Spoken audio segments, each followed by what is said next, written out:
Profissional, porque é muito É um tempo, delay, né? né? O delay é enorme. Quando você, de um dia para o outro, né? Você come um macarrão hoje, tem uma dor de cabeça amanhã, você fala, opa, pode ser isso. Mas 3, 4 dias depois... Então, isso aí Essa tudo...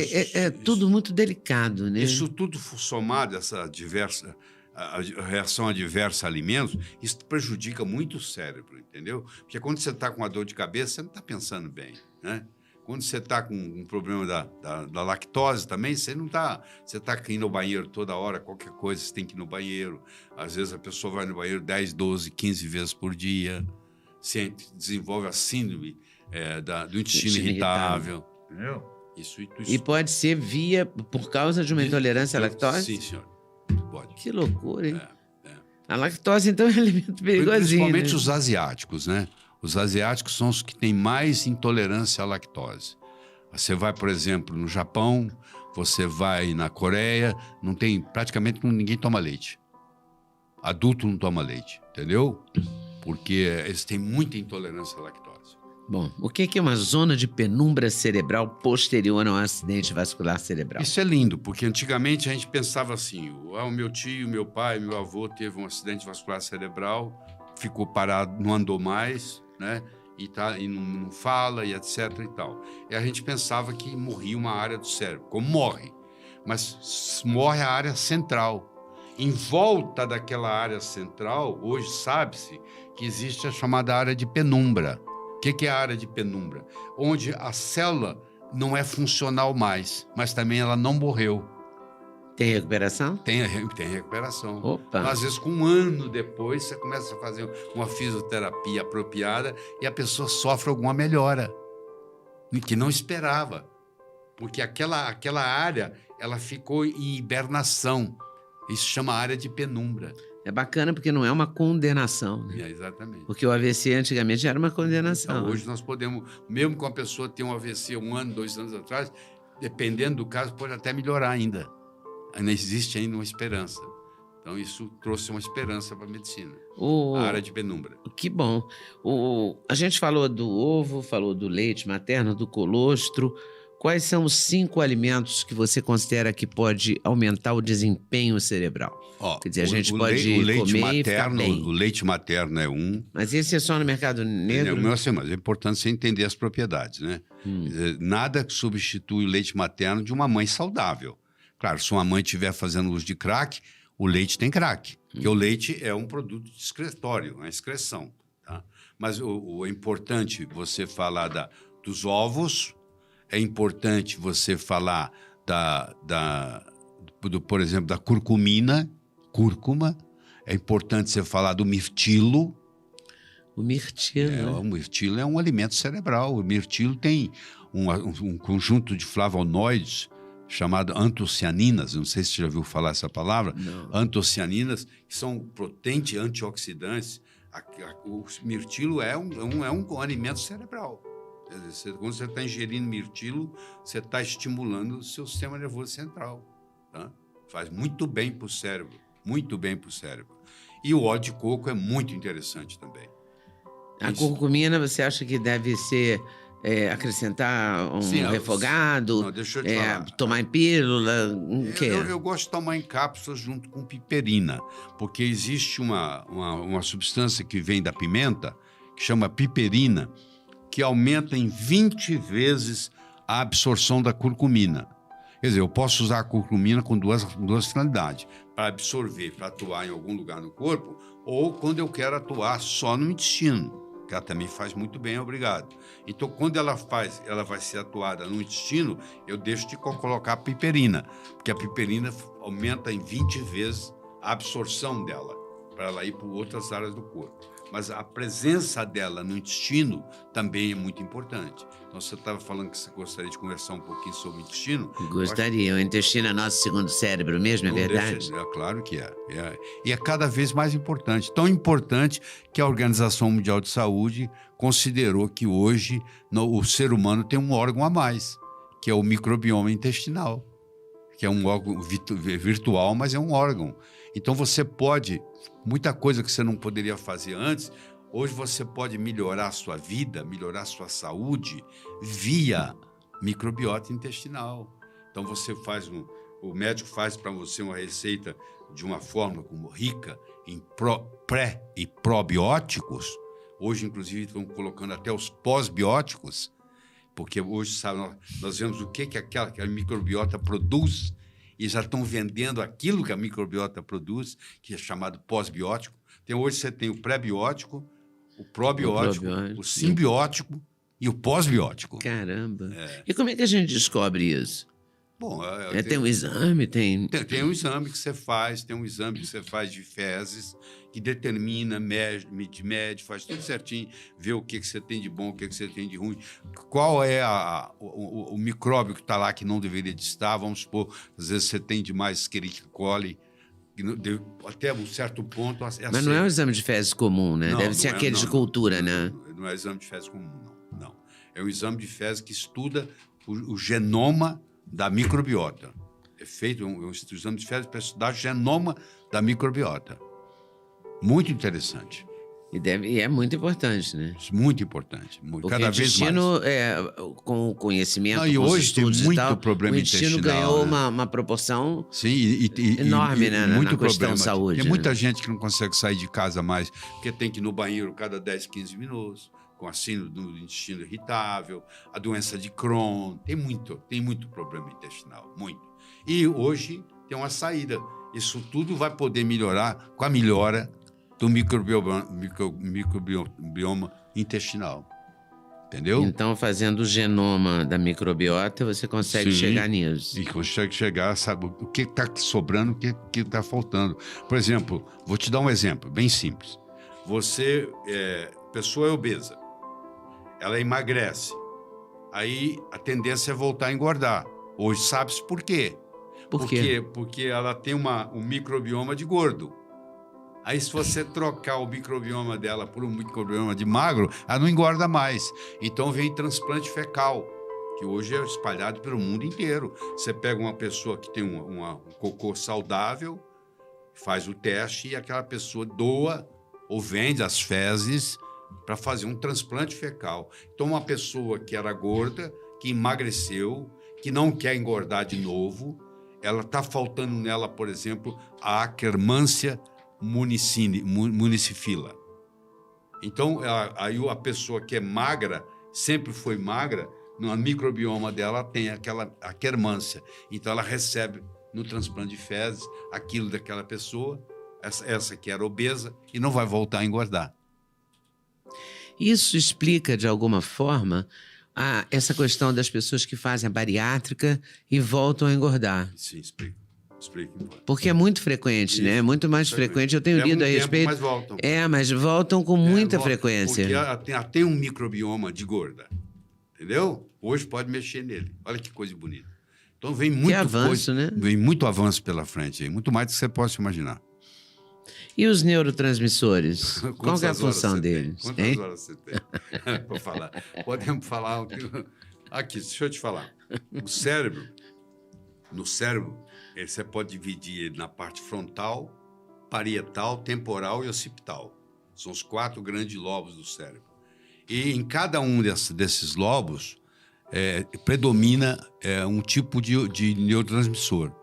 Aqui na frente predomina a dopamina, aquilo lá predomina a acetilcolina, aqui embaixo predomina o GABA e lá na região occipital predomina a serotonina. Então, até agora eu falei de 4. Dopamina, acetilcolina, GABA, serotonina.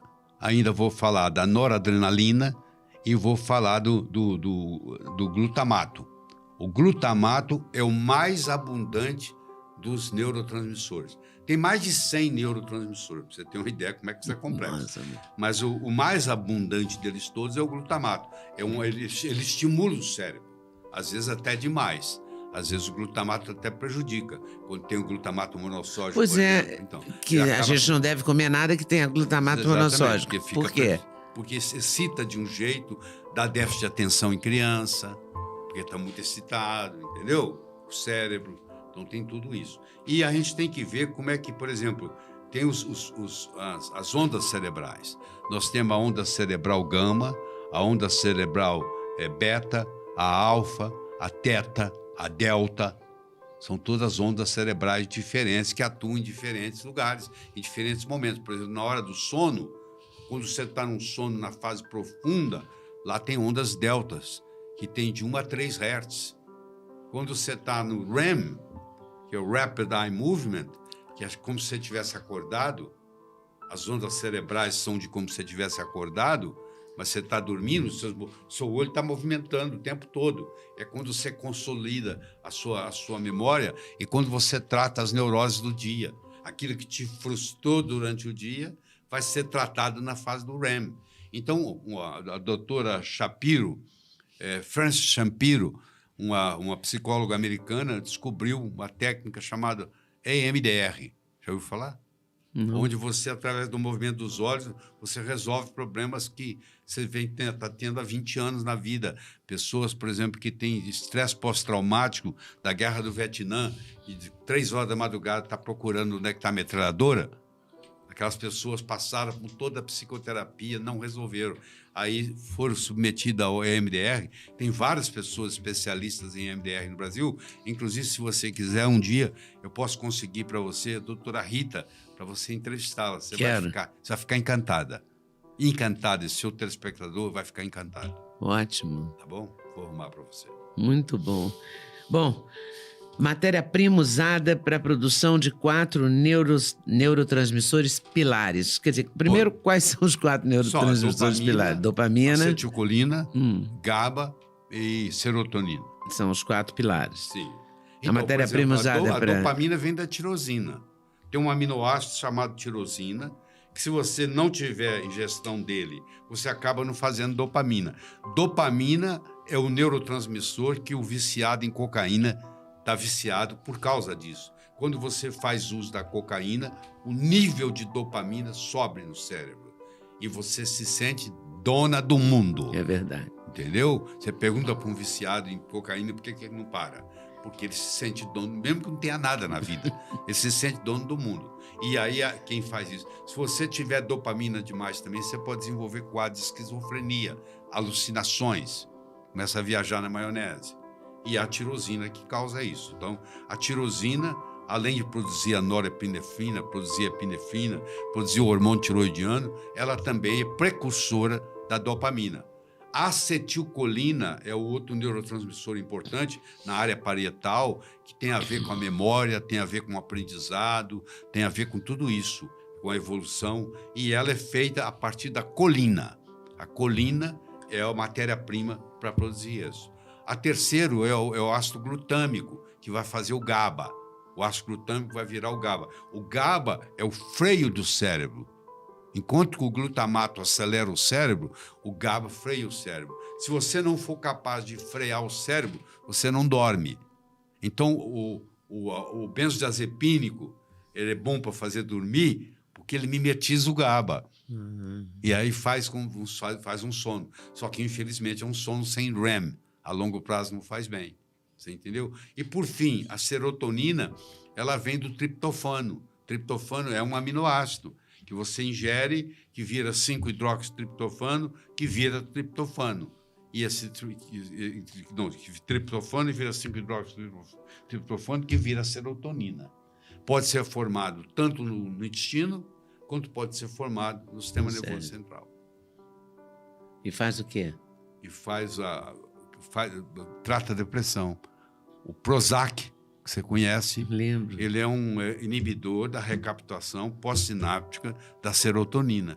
Ele faz a serotonina, que é pouca, que está lá, para ela não ser consumida, para não ser recaptada. Ela fica lá e aí com isso melhora. Mas tem que tomar muito cuidado, porque existe muito efeito colateral dos... Ainda existe o Prozac? Existe o Prozac. Por que algumas pessoas, por exemplo, quando fumam maconha ou quando cheiram cocaína, qualquer coisa do gênero, meio que desenvolvem, eu vou falar isso, mas eu não sei se desenvolvem ou se acordam no organismo deles esquizofrenia ou bipolaridade. A pessoa tem predisposição. Enfim. Um dos fatores que predispõe hoje, nós sabemos muito bem, é a toxoplasmose cerebral. Tem um parasita chamado toxoplasma, que hoje no Brasil é muito comum. e ele predispõe tanto à epilepsia quanto à esquizofrenia. Eu já vi casos esquizofrênicos onde, tratado o toxoplasma, a esquizofrenia sumiu. Eu conheço vários casos desses. Então, isso é muito comum. Toda vez que vê um paciente com esquizofrenia, o médico tem que pesquisar para ver se existe toxoplasmose cerebral. Esse parasita pode ajudar a causar, e é justamente aumentando a dopamina. E essa sensação que a pessoa tem, essa euforia que ela desenvolve. Para a bipolaridade não tem uma explicação assim? Também pode ser causado pela toxoplasmose cerebral. É mesmo? Uhum. É grave isso, né? A gente falou dos remédios para dormir, né? Que em geral afetam a memória, né? Como é que a gente pode ter uma boa memória? Só tirando os remédios para dormir? Não, deve ter outras maneiras de desenvolver uma capacidade de ter uma boa memória. Primeiro, você tem que saber como usar a sua memória. A memória é assim, ó. Como é que você aprendeu a andar? Você levantou, caiu, levantou, caiu, levantou, caiu, um dia você andou. Você já ouviu o ditado, repetição é a mãe do aprendizado. Né? Sim. Se eu aprendo uma coisa agora, daqui 20 minutos eu recordo, daqui 2 horas eu estou ao meu lado de novo, amanhã eu olho de novo. Se eu fizer uma série de repetições, uma hora isso vai passar para a minha memória a longo prazo, vai ficar comigo para o resto da vida. Se você me perguntar assim, quais são os aminoácidos essenciais? Eu falo leucina, valina, isoleucina, lisina, fenilalalanina, trionina, metionina, triptofano. Você fala assim, como é que é o ciclo de Krebs? Você lembra do vestibular? Lembro. Eu lembro do vestibular assim. Você pega oxalacetato, junta com acetil-CoA, faz isocitrato, faz isocitrato, alfa-cetoglutarato, beta-hidroxibutirato, succinil-CoA, succinato, fumarato, malato, oxalacetato.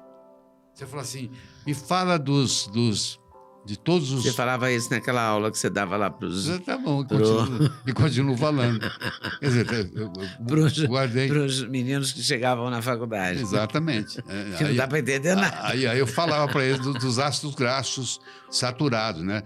Que é o acético, o propiônico, o butírico, o caproico, o caprílico, o cáprico, o láurico, o mirítico, o palmítico, o esteárico, o lignicérico, o beênico, entendeu?